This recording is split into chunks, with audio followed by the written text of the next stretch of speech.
Besti, jalan-jalan ke kebun binatang dan berinteraksi dengan mereka tentu menyenangkan ya.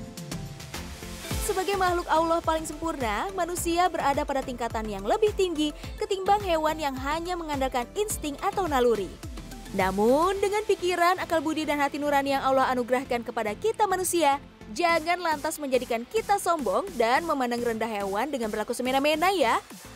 Karena tanpa kita sadari, ternyata ada banyak loh pelajaran yang bisa kita petik dari makhluk ciptaan Allah ini.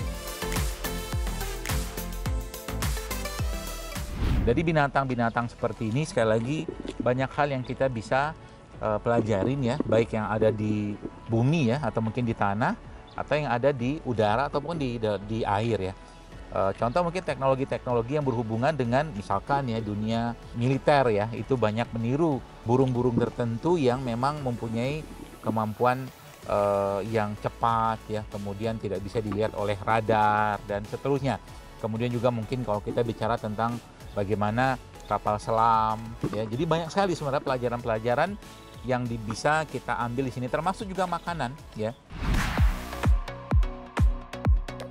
Besti, seperti kita ketahui, hewan menjadi makhluk ciptaan Allah yang unik dengan kemampuan beradaptasi dan melindungi diri yang berbeda-beda. Di dunia modern seperti sekarang, kemampuan luar biasa hewan ternyata mampu diaplikasikan oleh beberapa ilmuwan untuk kebutuhan teknologi ilmu pengetahuan. Beberapa jenis burung yang mampu bermigrasi jauh dari satu tempat ke tempat lainnya telah menginspirasi terciptanya kompas sebagai penunjuk arah dan asal mula terciptanya teknologi GPS biar kamu nggak pada nyasar. Dunia militer bawah air lewat kapal selam juga mengadaptasi kemampuan lumba-lumba dan paus saat berkomunikasi dan bernavigasi dengan sistem sonar atau gelombang suara bawah laut. Masya Allah! Besti, kita memang ditakdirkan untuk hidup berdampingan dengan hewan-hewan ini. Ada yang liar, ada pula hewan ternak yang daging serta telurnya bisa kita manfaatkan untuk keperluan hidup sehari-hari. Islam sebagai agama yang sempurna bahkan mengajarkan umatnya untuk beternak. Beberapa nabi dan rasul utusan Allah, sebagian diantaranya bahkan berprofesi sebagai pengembala hewan, terutama kambing. Nabi pernah menyebutkan sebuah hadis riwayat Bukhari bahwa tidaklah semua nabi yang diutus Allah itu kecuali mereka pernah mengembala kambing. Lalu ditanyakan kepada Rasul, apakah engkau juga mengembala kambing ya Rasulullah? Ya ternyata Rasulullah menjawab, ya aku juga mengembala kambing. Jadi memang ada banyak pelajaran dari kambing ini yang memang menjadi sebuah hikmah ya untuk kita semua berkaitan dengan leadership. Karena kambing ini menurut yang saya ketahui ya, hewan yang cenderung kadang susah diatur. Ya. Jadi, apa nih hikmah yang bisa kita petik dari kambing? Sebagai hewan ternak yang kadang sulit diatur, kambing bisa mengajarkan pengembalanya ilmu leadership atau jiwa kepemimpinan. Masih dari kambing, ajaran tentang rasa sabar juga bisa dipupuk. Dengan aroma khas yang tidak semua orang suka dan sifat yang sulit diatur inilah, tentunya seseorang akan diuji kesabaran saat berlama-lama menggembala kawanan kambing. Dalam Al-Quran Surah Al-Mu'minun ayat 21, Allah Subhanahu wa Ta'ala berfirman, "Dan sesungguhnya pada hewan-hewan ternak terdapat suatu pelajaran bagimu. Kami memberikan minum kamu dari air susu yang ada dalam perutnya. Dan padanya juga terdapat banyak manfaat untukmu dan sebagian darinya kamu makan." Besti, dari hewan banyak pelajaran yang bisa dipetik. Dari hewan pula banyak manfaat baik yang tersembunyi di dalamnya.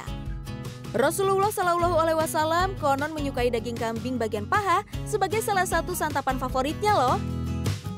Jika dilihat dari sisi medis, bagian paha kambing ternyata memiliki nutrisi yang lebih sehat dibandingkan bagian lain karena mengandung sedikit lemak dan protein yang seimbang.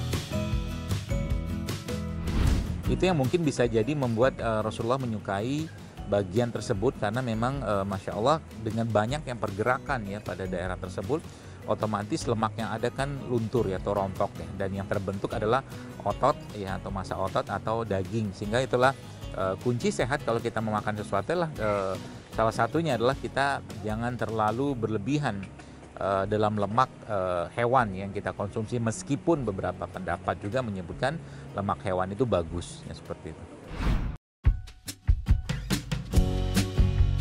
Nah, selain daging bagian paha yang sehat dan jadi favorit Nabi, susu kambing juga bisa dikonsumsi sebagai alternatif panganan sehat.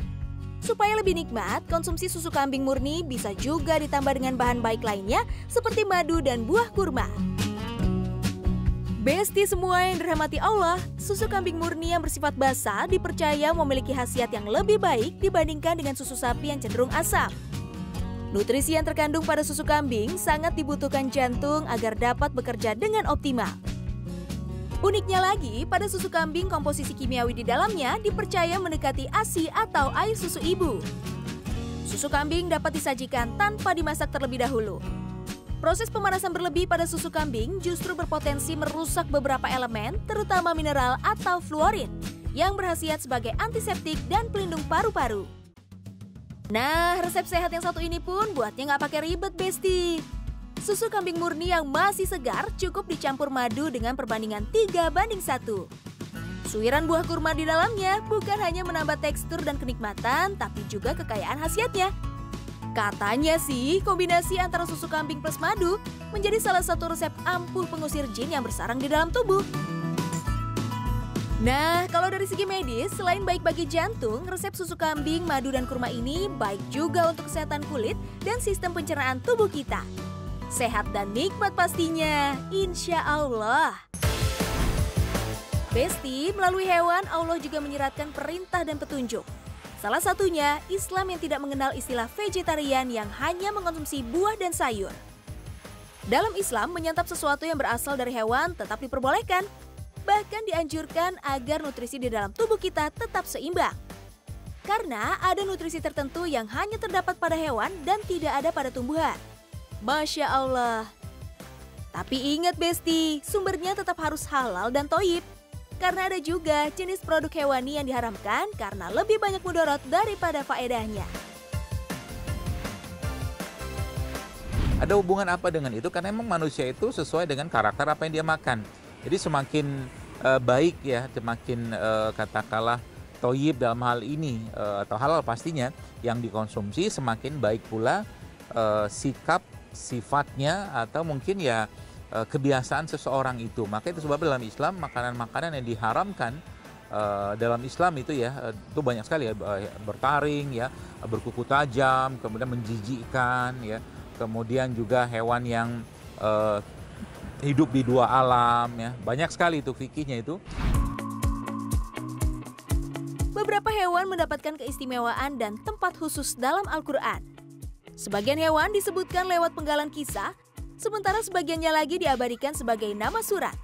Seperti surat Al-An'am yang artinya binatang ternak, surat Al-Baqarah yang berarti sapi betina, surat An-Naml yang berarti semut, surat Al-Ankabut yang berarti laba-laba, surat Al-Fil yang berarti gajah, dan surat An-Nahl yang berarti lebah. Besti, dalam praktik ilmu pengobatan tradisional, hewan juga kerap dilibatkan. Hewan yang hidup di air, darat maupun udara kerap menjadi media terapi penyembuhan berbagai macam penyakit. Terapi ikan misalnya, dengan mencelupkan kaki ke dalam kolam berisi ikan-ikan kecil jenis Gara rufa seperti ini, dipercaya mampu mengangkat sel-sel kulit mati pada kaki sehingga terasa lebih halus dan juga lembut. Kalau mau sedikit lebih ekstrim, ada juga nih terapi yang cukup populer di negara kita dengan memakai media hewan liar seperti lintah ataupun lebah.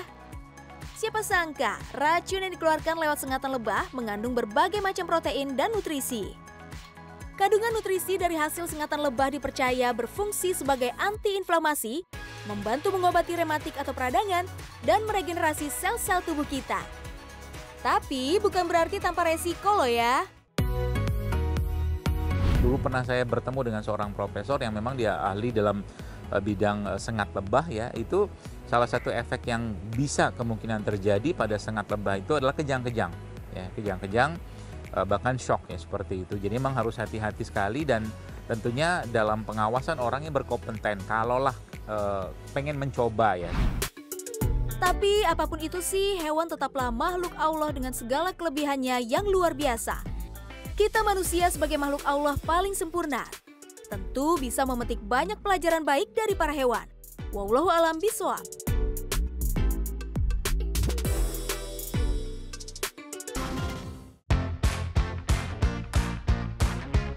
Besti, nikmat sehat adalah anugerah terbesar dari Sang Pencipta kepada kita. Segala bentuk pengobatan mungkin ada resikonya. Maka dari itu, Islam mengajarkan kita sebagai umatnya untuk menjaga pola hidup sehat yang sempurna. Tentunya dengan jurus-jurus sehat ala Nabi. Ingat, mencegah lebih baik daripada mengobati. Sampai besok lagi, Besti. Tetap saksikan Sehat ala Nabi setiap Senin sampai Jumat pukul 1 siang waktu Indonesia Barat. Wassalamualaikum warahmatullahi wabarakatuh.